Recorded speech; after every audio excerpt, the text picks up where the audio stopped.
बिस्मिल्लाहिर्रहमानिर्रहीम इय्याका नअबुदु व इय्याका नस्तईन। तमाम ख़वातीन व हज़रात को अस्सलाम वालेकुम व रहमतुल्लाहि व बरकातुहू। आज हमारी 46वीं काबीना की मीटिंग है।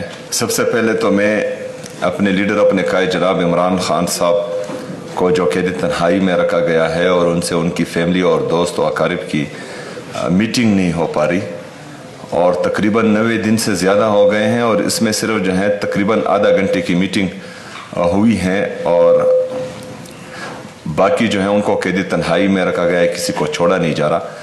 तो इस अमल की शदीद अल्फाज में मज़म्मत करते हैं। उसके साथ साथ जो उनकी अहलिया है, जो एक बापर्दा, बाहया, बाकिरदार और गैर सियासी खातून हैं, बुशरा बीबी साहिबा को, उनको भी कैद तन्हाई में रखा गया है और उनकी जो फैमिली है उनसे मुलाकात नहीं करवाई जा रही। इमरान खान साहब की बहनों पर ये इल्ज़ाम लगाया जाता है कि ये सियासी बातें करती हैं जब मुलाकात हो जाती हैं, लेकिन दूसरी तरफ हमने बुशरा बीबी साहिबा की फैमिली की आज तक जो है कोई सियासी बयान नहीं सुना।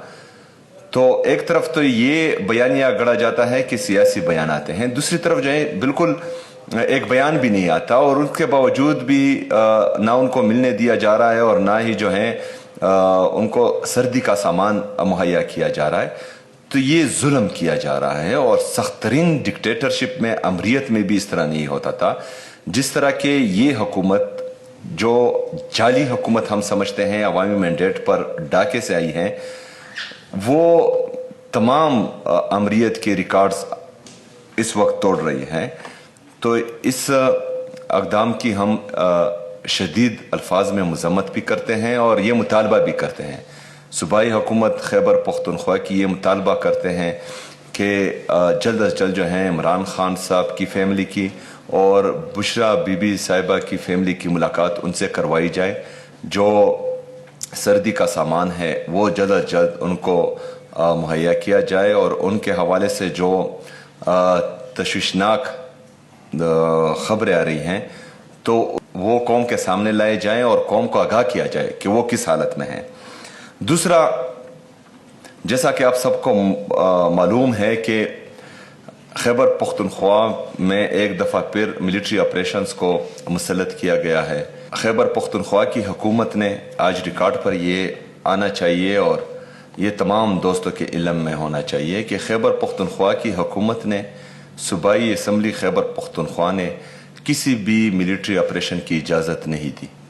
ये मिलिट्री ऑपरेशंस जो हैं वो ज़ोर ज़बरदस्ती किए जा रहे हैं।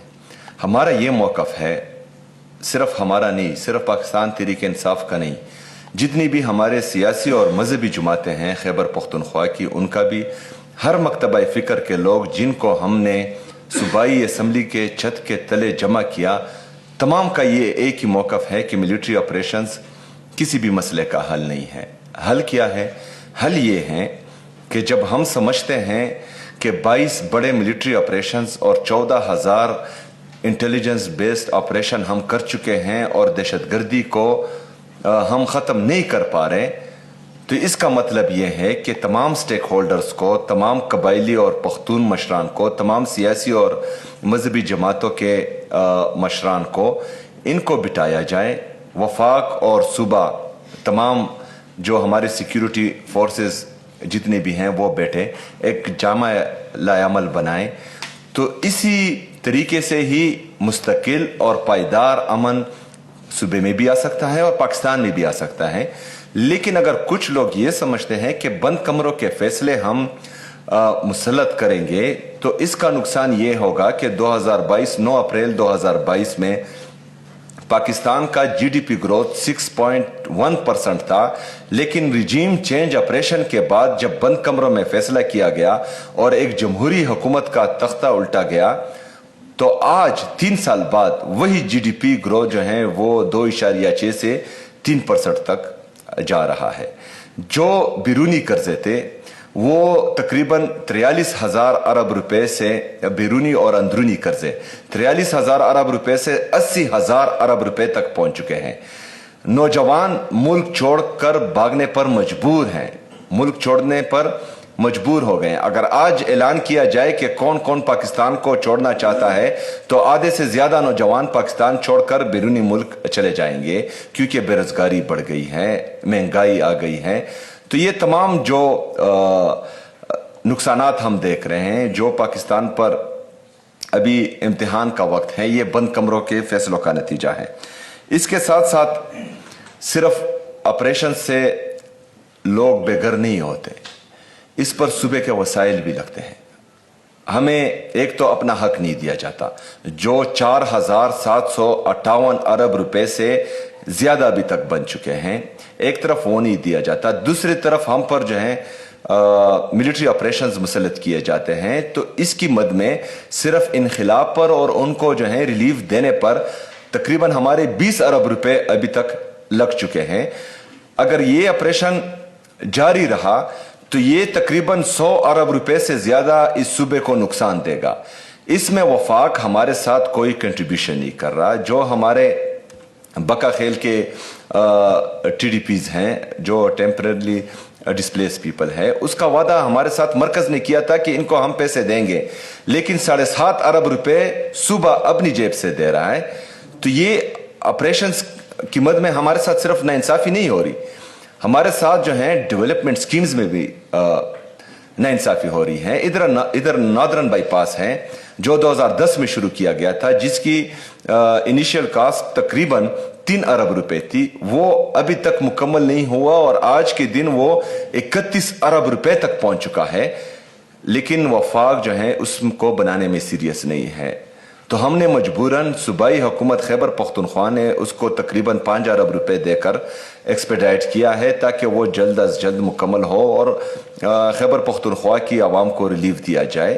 तो ये तमाम चीज़ें जो हैं खैबर पख्तूनख्वा के साथ इम्तियाजी सलूक और सौतेली माँ जैसा सलूक हो रहा है। इसके साथ साथ हमने वादा किया था पहली कैबिनेट में कि action in need of civil power हम वापस लेंगे, जिसका पहली कैबिनेट में मैं बाकायदा ऐलान कर चुका हूं और सूबाई काबीना उसको अप्रूव कर चुकी है। उसमें मसला ये आ रहा है कि हमारे जो सेंटर्स हैं जहां पर दहशतगर्दों को रखा गया है, हमने लेटर किया, क्योंकि जो पेशावर हाई कोर्ट का डिसीजन है, जो जस्टिस वकार सेठ ने डिसीजन लिया है, तो उसमें यह कहा गया है कि जब action in need of civil power हम विड्रा करेंगे तो जो जेल हैं जहां पर ये कैदी हैं वो सब जेल डिक्लेयर हो जाएंगे। लेकिन उसके लिए ज़रूरी है कि हमारे साथ जो वहाँ पर कैदी हैं या दहशतगर्द हैं जो वहाँ पर रखे गए हैं उनकी डिटेल्स हों, क्योंकि हमें ये खदशा है कि जैसे ही हम action in need of civil power withdraw करेंगे तो ऐसा ना हो कि कोई दहशतगर्द भाग जाए या वो दहशतगर्द जो हमारी लिस्ट में ना हो वो जो है सुबह को हमारे गले डाल दिया जाए। एक तरफ तो वैसे भी जो है पाकिस्तान तहरीक इंसाफ पर बाकायदा इल्ज़ाम लगाया जाता है कि हम दहशतगर्दों के साथी हैं, जो बिल्कुल ऐसा नहीं है। हम दहशतगर्दी और दहशतगर्दों के ख़िलाफ़ हैं। इनको बनाने वाले, इनको लाने वाले, इनको आबाद करने वाले सब के हम खिलाफ हैं, क्योंकि हम अमन चाहते हैं, हम दहशतगर्दी का ख़ात्मा चाहते हैं, लेकिन तरीके से एक मुश्तरका लायामल से। तो वो लिस्ट हमने बाकायदा लेटर किया है, लेकिन वो लिस्ट हमें नहीं दी गई। उसके लिए हम तकरीबन 3-4 दिन पहले बाकायदा रिमाइंडर भी दे चुके हैं कि हमें वो लिस्ट दें, हमें वो नाम दें जो जो इसमें कैद हैं, ताकि हम आगे प्रोसेस कर सकें। तो action in need of civil power का जो प्रोसेस है वो इसी वजह से डिले है। इसके साथ साथ कोलेटरल डैमेज की कानूनसाजी का हमने वादा किया था। कोलेटरल डैमेज जो है वो ड्रोन से होता है। हम पर ये इल्ज़ाम लगाया जाता है कि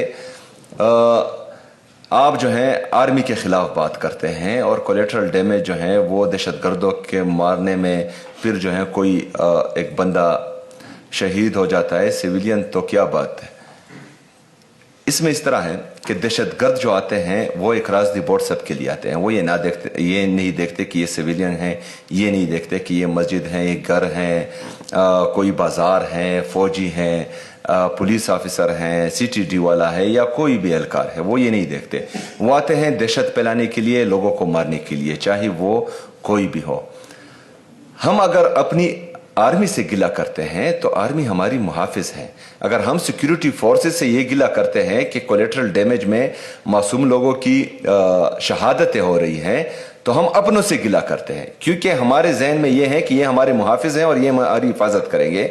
एक तरफ अगर दहशतगर्द हमें मारे, दूसरी तरफ जो है कोलेटरल डैमेज ड्रोन या जेट बमबारी से हमारे सिविलियंस जो हैं वो शहीद हों, तो तकलीफ तो आवाम को ही होती है, डैमेजेस आवाम के ही होते हैं। तो गिला अपनों से किया जाता है, उनसे नहीं किया जाता जो हमें ख़त्म करने के लिए आते हैं। तो कोलेटरल डैमेज से के कानून साजी से ये होगा कि कोई अंधाधुंध जो है सिविलियंस पर ना फायरिंग करेगा, ना ड्रोन्स करेगा, ना जो है जेट तैयारों से बमबारी करेगा। तो इसके लिए कानून साजी की बहुत ज़्यादा ज़रूरत है। हमारे एजी साहब यहाँ पर बैठे हुए हैं, हमारे बाकी वकला ने इस पर बहुत ज़्यादा काम किया है, लेकिन जो मसला है वो फेडरल गवर्नमेंट ने जो इख्तियारात हमारे सिक्योरिटी फोर्सेस को दिए हुए हैं आइन के अंदर, तो वहाँ पर तब्दीली जो है वो वफाक कर सकती है, सुबह नहीं कर सकता। लेकिन बहरहाल हम लगे हुए हैं, अगर किसी वकील को हमारे जो बाकी वकील हैं बाकी पार्टियों के हैं, उनसे भी हम ये रिक्वेस्ट करते हैं, अगर आप इसमें जो है हमारी मदद कर सकते हैं, हम सिक्योरिटी फोर्सेस के एहलकारों से भी ये रिक्वेस्ट करते हैं, अगर इसमें आप हमारी मदद कर सकते हैं ताकि हम कोलेटरल डैमेज का जो मुसलसल सामना खैबर पख्तूनख्वा की आवाम कर रही हैं, तो उसमें जो है हमारी मदद आप कर सकते हैं। और ये सिर्फ खैबर पख्तूनख्वा की आवाम नहीं, 26 नवंबर को हमने देखा कि वहाँ पर गोलियाँ चली, मासूम लोग शहीद हुए, वो भी इन्होंने जो है सिक्योरिटी फोर्सेस की तरफ से किया गया था। तो इन तमाम चीज़ों के लिए पूरे पाकिस्तान में एक कानून होना चाहिए कि वो जिस भी पार्टी से हो, किसी भी मसलक से हो, किसी भी ज़ुबान से हो, अगर उनके साथ जुल्म होता है और अपने ही लोग उनको जो है शहीद करते हैं, तो एक कानून आना चाहिए ताकि उनके हाथ बंधे रहें, ताकि वो इंसानों की तरह बिहेव करे, जानवरों की तरह बिहेव नहीं करे। तो इसमें जो है हम लगे हुए हैं। रेडियो पाकिस्तान में हमने कमेटी का कहा था कि इसमें इंक्वायरी कमीशन बनेगा, लेकिन बदकिस्मती से सुबह की जितनी भी हमारे रिटायर्ड जजेस हैं, ब्यूरोक्रेट्स हैं, लॉयर्स हैं, तो उससे वो कमेटी बन नहीं रही थी, क्योंकि जिसको हम कॉल करते थे उनको डराया धमकाया जाता था और वो जो है पीछे हट जाते थे। तो फिर हमने ये फैसला किया कि इसको हम सूबाई असम्बली के स्पेशल कमेटी को देंगे, और सूबाई असम्बली में इसके लिए स्पेशल कमेटी बन चुकी है, जिसका एक इजलास बाकायदा हो चुका है। तो मैं चाहता हूँ कि इसमें इसको एक्सपेडाइट करें, तेज़ करें, और दुनिया के सामने आना चाहिए कि रेडियो पाकिस्तान को जलाने में पाकिस्तान तहरीक इंसाफ का नहीं बल्कि किसी और का हाथ था, और ये सिर्फ पाकिस्तान तहरीक इंसाफ को बदनाम करने के लिए, ख़राब करने के लिए और इंतकाम लेने के लिए ही की गई थी। इसके साथ साथ जो हमारा एंटी टेररिज्म एक्ट है, उसका सेक्शन 11 जो प्रोस्क्रिप्शन के लिए हैं, जिसमें जो है तंजीमों को, सियासी पार्टियों को कलअदम करार दिया जाता है, तो ये वफाक के साथ है। वफाक ने पीटीएम को, पश्तून तहफ़्फ़ुज़ मूवमेंट जो हमारी है, उनको कलअदम किया हुआ है under section 11 of anti terrorism act. ये उनके साथ इख्तियार है। फिर इस तरह होता है कि एक वफाक जब एक तंजीम को या पार्टी को प्रोस्क्राइब करती है, कलअदम डिक्लेयर करती है, तो वो फिर जो है नीचे सूबों को ये हिदायत देती हैं कि इसके साथ मुंसलिक जो बंदे हैं उनको भी आप शेड्यूल 4 में डालें और उन पर पाबंदियां लगाएं। लेकिन मैं ये चाहता हूं कि यहाँ पर, क्योंकि पाकिस्तान तहरीक इंसाफ के साथ भी ये जुल्म करने की कोशिश की गई है, हमारा ये मानना है पाकिस्तान तहरीक इंसाफ का और सूबाई हुकूमत खैबर पख्तूनख्वा का कि किसी भी सियासी पार्टी को और पुरअमन जदोजहद करने वालों को कलअदम नहीं डिक्लेयर करना चाहिए। जो एंटी स्टेट हों, जो रियासत के खिलाफ बयानियाँ बनाते हों, जो रियासत के खिलाफ जाते हों, जो रियासत में बसने वाले आवाम को नुकसान पहुंचाते हों, बिल्कुल जो है उनको कलअदम डिक्लेयर करना चाहिए। और इसमें जो है पाकिस्तान तहरीक इंसाफ और सूबाई हुकूमत खैबर पख्तूनख्वा की इसमें आप में भरपूर मदद करेगी।